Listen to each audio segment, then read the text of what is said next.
Assalamualaikum saudara seiman. Bertemu lagi di channel Karomah Al-Islam.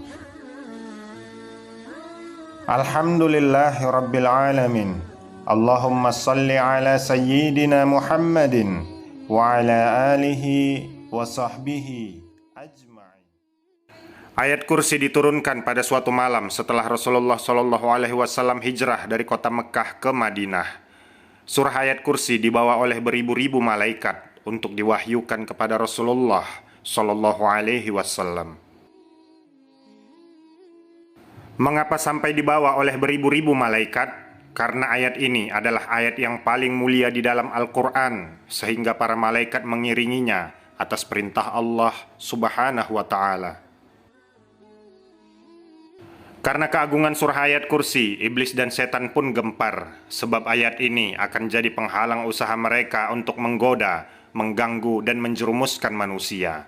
Maka Rasulullah SAW memerintahkan Zaid bin Thabit untuk segera mencatat dan menyebarkannya kepada seluruh umatnya, agar bisa diamalkan dalam kehidupan mereka, disebabkan keistimewaan ayat ini. Dalam riwayat lain diceritakan, ayat kursi diturunkan melalui malaikat Jibril alaihissalam dengan diiringi oleh 70.000 malaikat pada suatu malam ketika Rasulullah SAW hijrah dari Mekah menuju Madinah. Ayat kursi berisi tentang keesaan serta kekuasaan Allah Subhanahu wa Ta'ala yang sangat mutlak. Ketika ayat kursi diturunkan kepada Rasulullah SAW, keadaan bumi bergoncang hingga terjadi gempa di mana-mana. Selain itu, diriwayatkan juga pada saat turunnya ayat kursi, terjadi gemuruh yang sangat besar, bahkan sampai mahkota para raja terlepas dari kepalanya dan jatuh ke bumi. Karena kejadian itu, ketika turunnya ayat kursi, bukan hanya manusia, bahkan para setan dan iblis juga sangat ketakutan, dan inilah bentuk kuasa Allah Subhanahu wa Ta'ala, dan salah satu mukjizat Nabi Muhammad SAW. Dari Ubay bin Ka'ab bahwa Rasulullah SAW pernah bertanya kepadanya, ayat apakah yang paling agung di dalam kitabullah? Allah dan Rasulnya lebih mengetahui, sahut Ubay bin Ka'ab. Maka Rasulullah SAW terus mengulang-ulang pertanyaan tersebut, dan akhirnya Ubay bin Ka'ab menjawab, ayat kursi. Kemudian Rasulullah SAW bersabda, engkau akan dilelahkan oleh ilmu wahai Abu Munzir, sebutan Rasulullah kepada Ubay bin Ka'ab.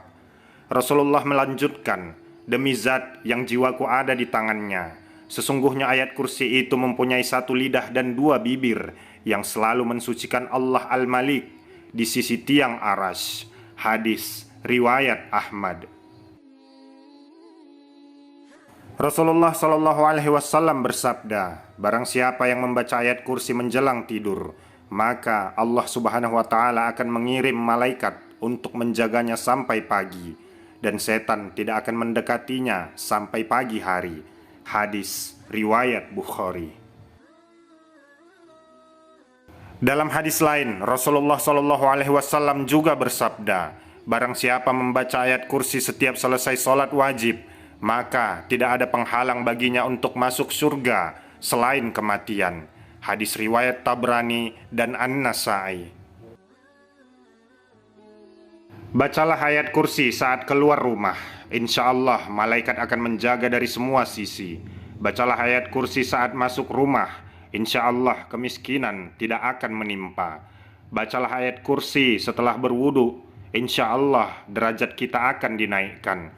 Bacalah ayat kursi saat hendak tidur, insya Allah malaikat akan menjaga sepanjang malam. Bacalah ayat kursi setelah sholat, insya Allah jarak antara kita dan surga hanyalah kematian. Dalam ayat kursi, Allah Subhanahu wa Ta'ala berfirman, Allah tidak ada Tuhan melainkan Dia yang maha kekal, lagi terus-menerus mengurus makhluknya, tidak pernah mengantuk dan tidak pernah tidur. Kepunyaannya apa yang ada di langit dan di bumi. Tidak ada yang dapat memberi syafaat di sisinya tanpa izinnya. Allah mengetahui apa-apa yang ada di depan mereka dan di belakang mereka, dan mereka tidak mengetahui sesuatu pun tentang ilmunya, melainkan apa yang dikehendakinya. Kursinya meliputi langit dan bumi, dan Allah tidak merasa berat memelihara keduanya. Dan Allah maha tinggi, lagi maha besar. Quran Surah Al-Baqarah 255. Saudara seiman, mungkin sebagian dari kita sudah hafal ayat kursi dan sudah tahu juga beberapa manfaat membaca ayat kursi. Namun, anggaplah kisah ini sebagai pengulang kaji agar kita lebih mantap dan istiqomah mengamalkannya dalam kehidupan kita sehari-hari. Saudara seiman, channel Karomah Al-Islam adalah channel yang sangat jauh dari kemajuan teknologi dari sisi audio visualnya. Namun insya Allah akan tetap istiqomah menyampaikan kisah-kisah Islam yang mudah dipahami untuk kita pelajari bersama.